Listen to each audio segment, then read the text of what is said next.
Good morning. Any fresh injuries to report after the other night? No, I think we have the same ones. Martinelli is still out. Saliba, we have to wait and see.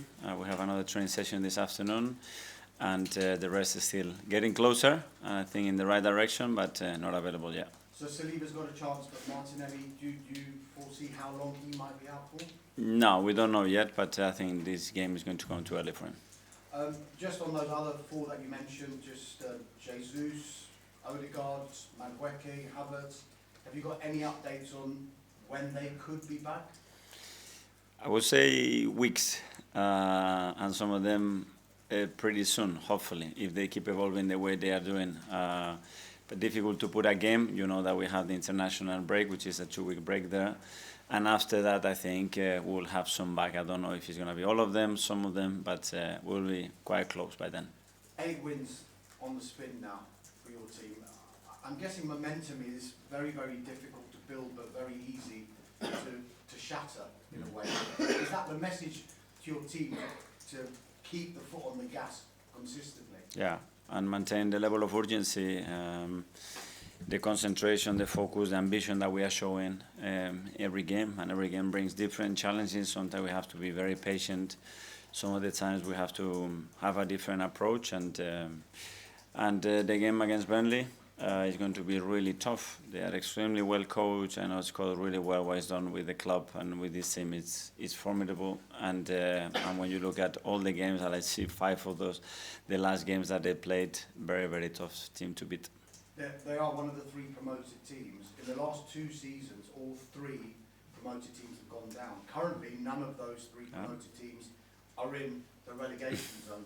Can you put into context how competitive this particular Premier League is?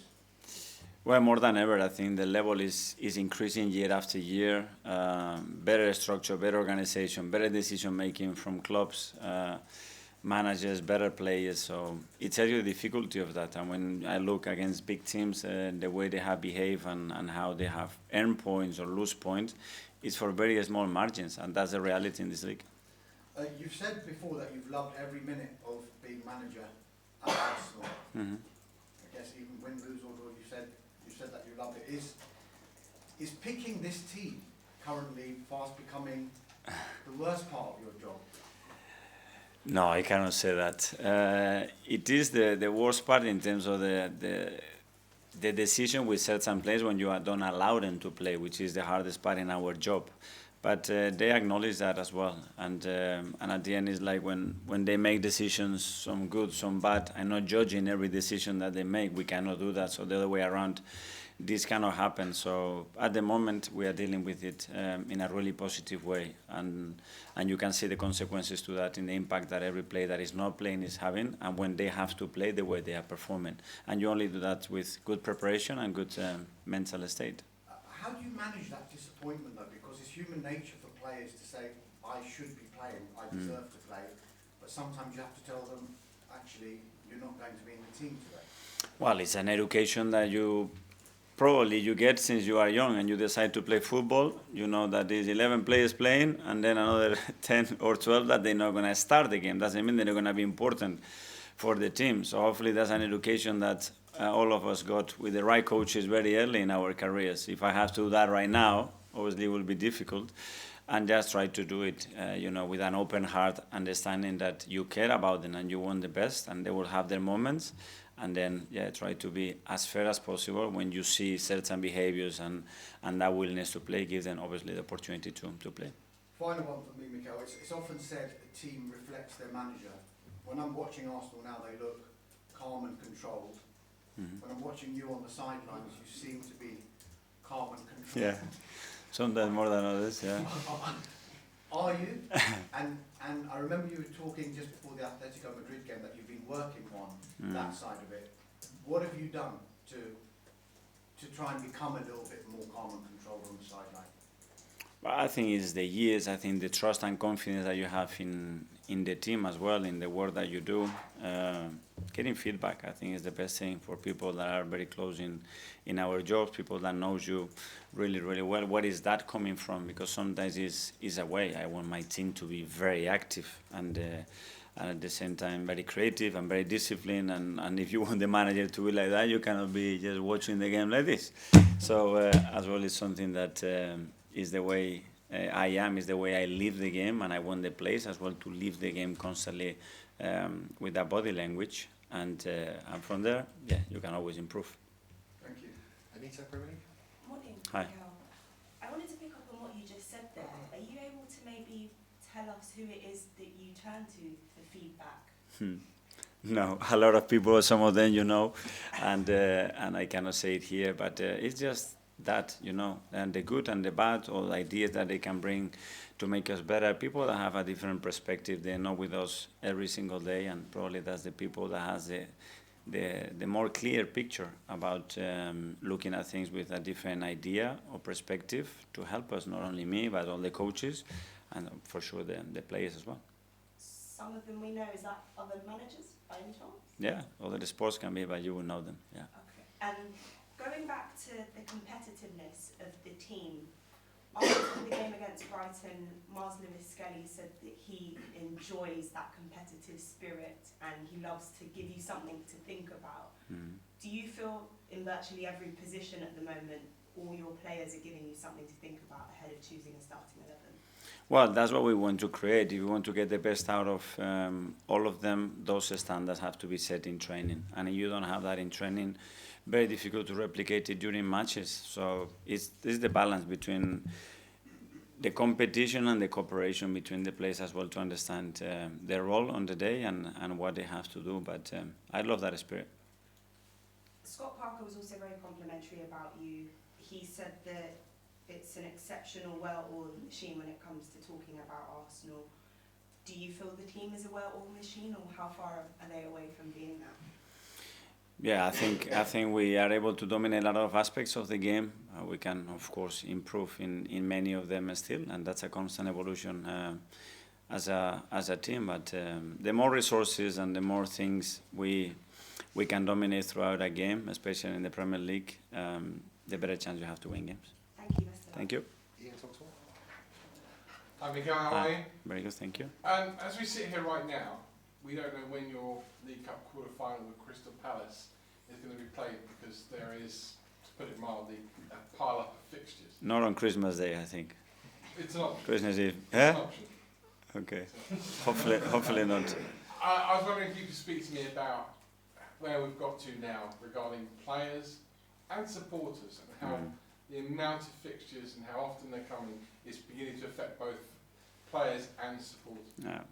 Well, every decision that we make in terms of a fixture has to be guided on two main things. I think players' welfare and then supporters. That's it. And the rest has to come very, very far away from that. And we should never forget that principle. That's the only thing I would say.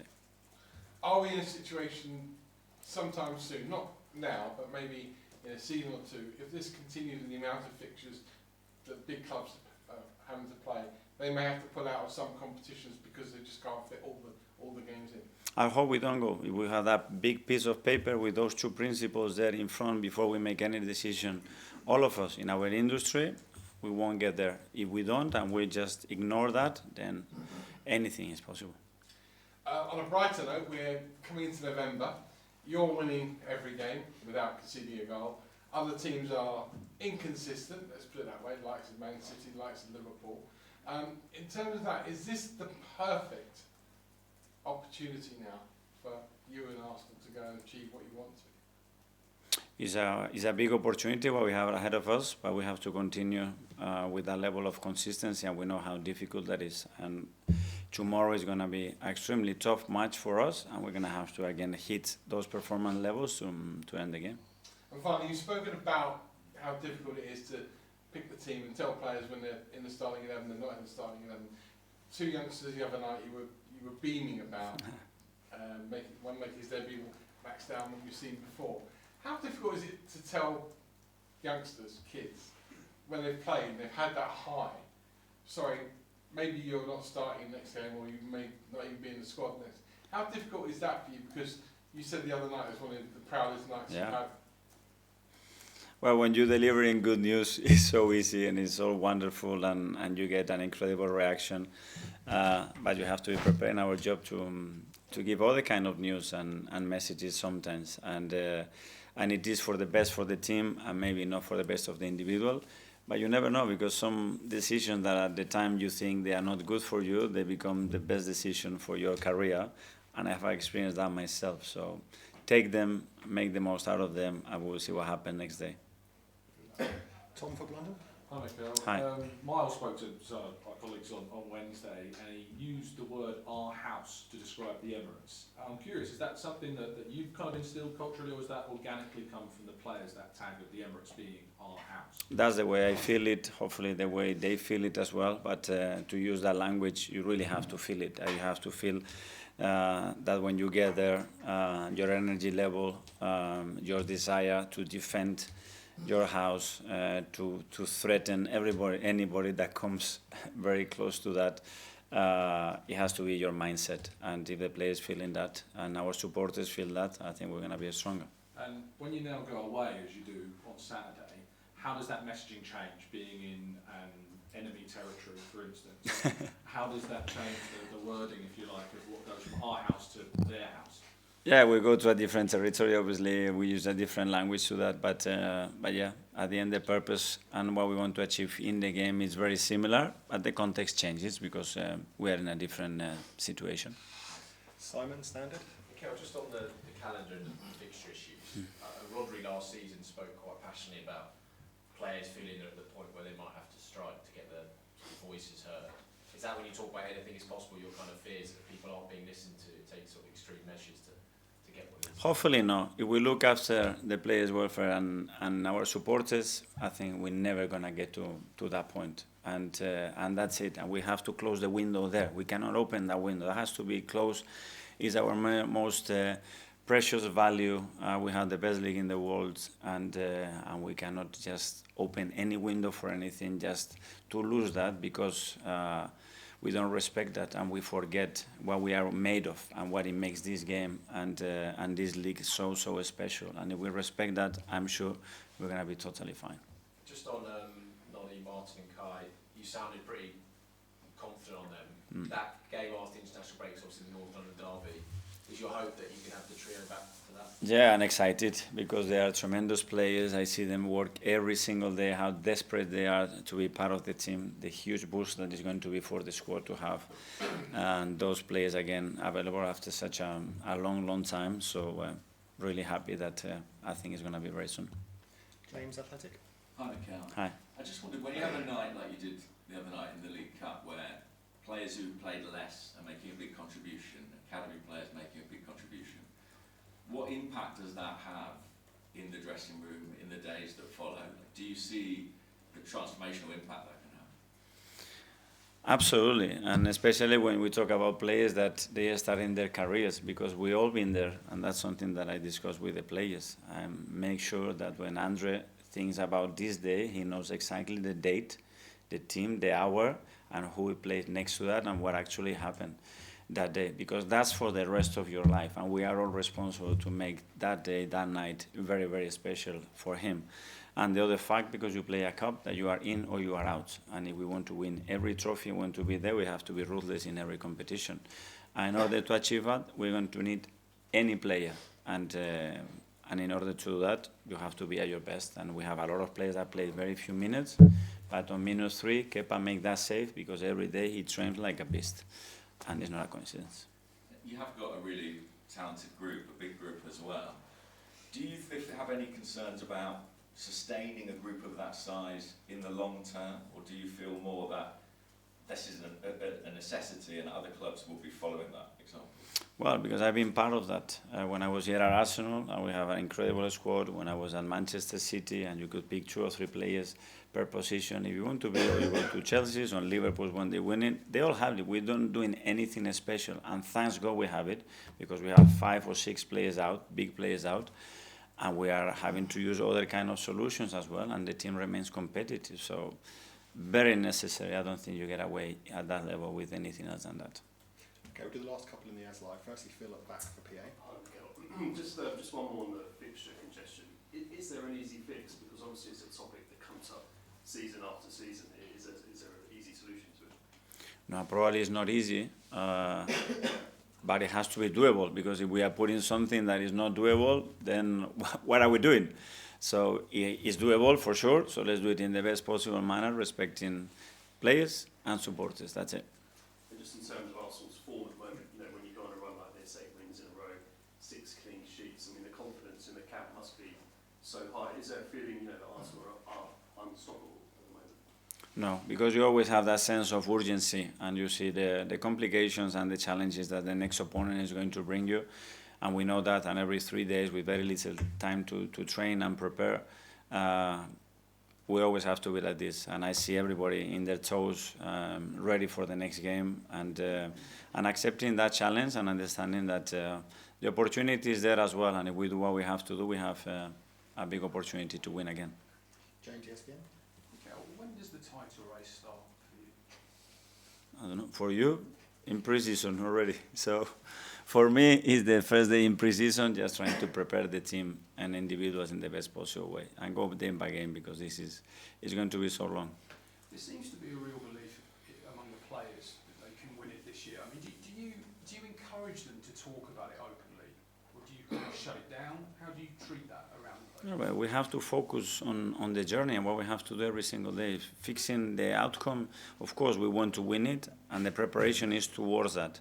Great. And now we have said all the protocols, processes, ambitions, everything, but now you have to focus on what you have to do. If not, you get distracted with the rest, and I don't want any of that in and around the team. Because after finishing second for 3 years, it would be easy maybe to think there's a ceiling, we're never going to get there, but they seem to have been able to kick on past that. How have you done that? Because at the end you learn that the margins at the end to achieve it or not are multiple. So it can be that an opposition player is 1-against-1 against the keeper, he scores that goal, you are champion. The other keeper saves it, you are not champion. It can be other injuries, it can be other decisions, it can be a mistake of mine, it can be that many factors that we cannot control that outcome. What we can control is what we can do the best, that's it. Talking about Son. Talking about a lot of things that can happen. He's the one you're thinking of, though. So it's a lot of factors that has to go your way. You can do a lot of great things, and still a lot of things have to go your way. And the injuries and the plays that you have to play, and they have to be there, and the personal lives have to be perfect, because if not, it can unbalance. It's so many things, guys, and it's still so long. And we've seen already the turnaround in the league, and go to the Champions League is the same, other league is the same. We are in a really specific context at the moment, and let's focus day by day.